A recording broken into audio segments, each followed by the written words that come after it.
Assalamualaikum warahmatullahi wabarakatuh.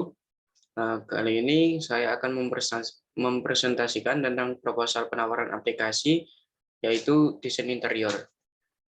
Nah, perkenalkan, nama saya Raihan Rizal Mahendra, NPM 2008 10145. Nah, di sini terdapat logo dari aplikasi software saya, yaitu Home Design Interior. Nah, di sini terdapat PT, yaitu Jaya Designer. Nah, berikut ini adalah daftar isi dari proposal saya, yaitu kata pengantar bab 1, bab 2, bab 3, bab 4, dan daftar pustaka.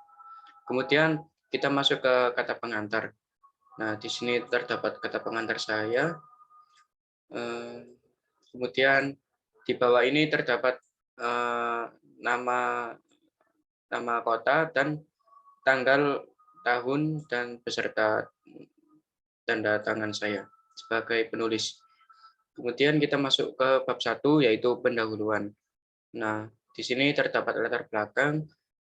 Pada zaman ini, perkembangan perangkat software telah mengalami kemajuan yang sangat signifikan. Nah, perangkat lunak ini tidak memiliki bentuk fisik. Anda bisa mengoperasikannya lewat perangkat komputer. Nah, untuk pembuatannya sendiri, perangkat ini memerlukan bahasa pemrograman yang ditulis oleh seorang programmer yang ahli dalam bidang tersebut. Nah, kemudian kebutuhan untuk mendesain interior ini pada suatu bangunan masih belum 100% dibutuhkan.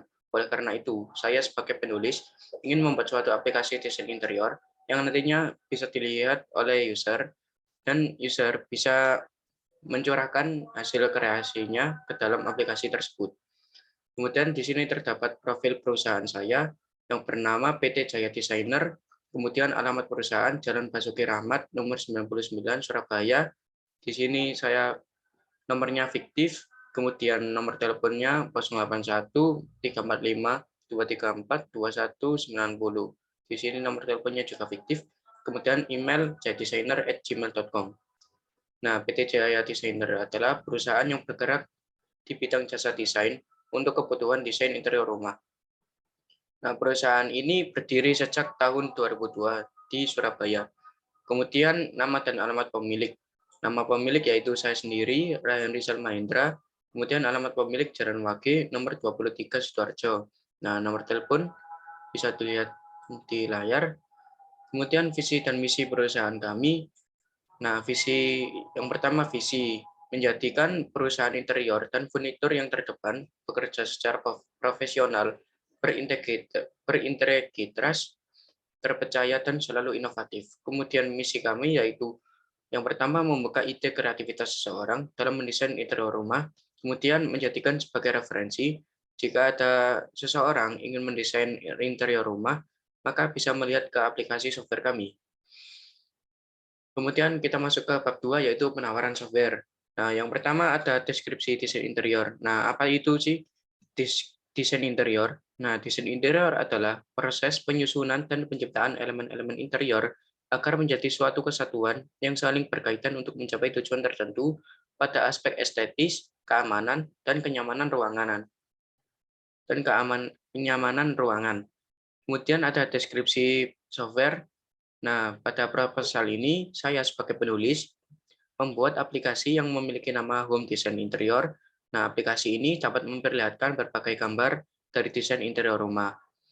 Kemudian kita masuk ke fitur software Home Design Interior.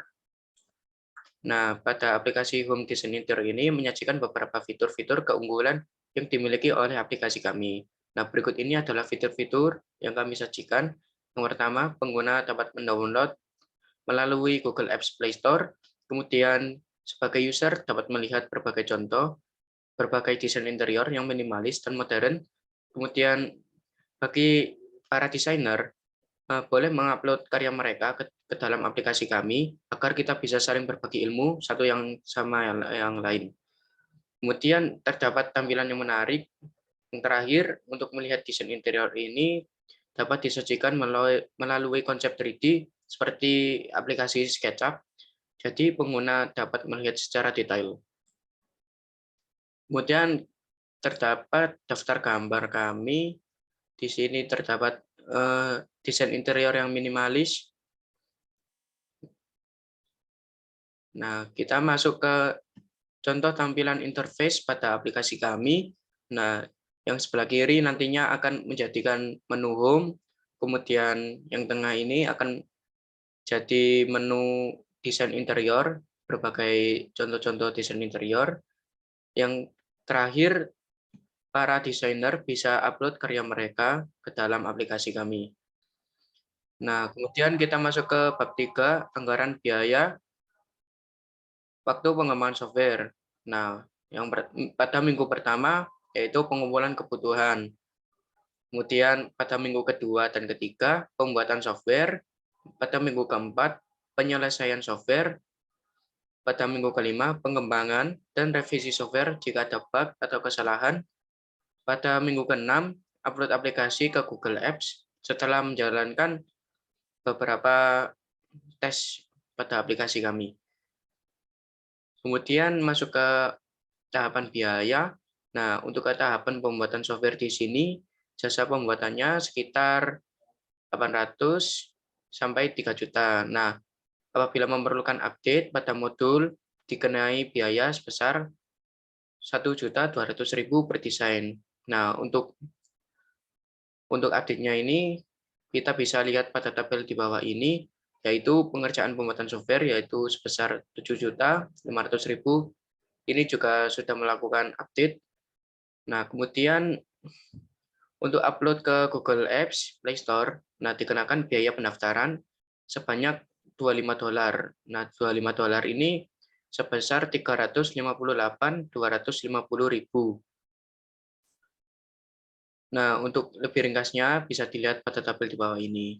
Pengerjaan pembuatan software 7.500.000 ini sudah termasuk update tambahan, kemudian upload ke Google Apps yaitu sebesar 358.250.000.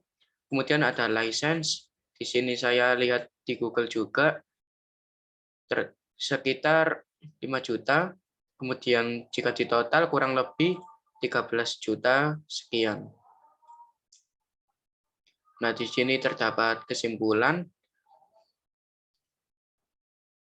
Dan yang terakhir ada daftar pustaka dari proposal ini. Sekian dari presentasi kami. Sekian dari presentasi saya. Jika ada salah kata mohon maaf. Wassalamualaikum warahmatullahi wabarakatuh.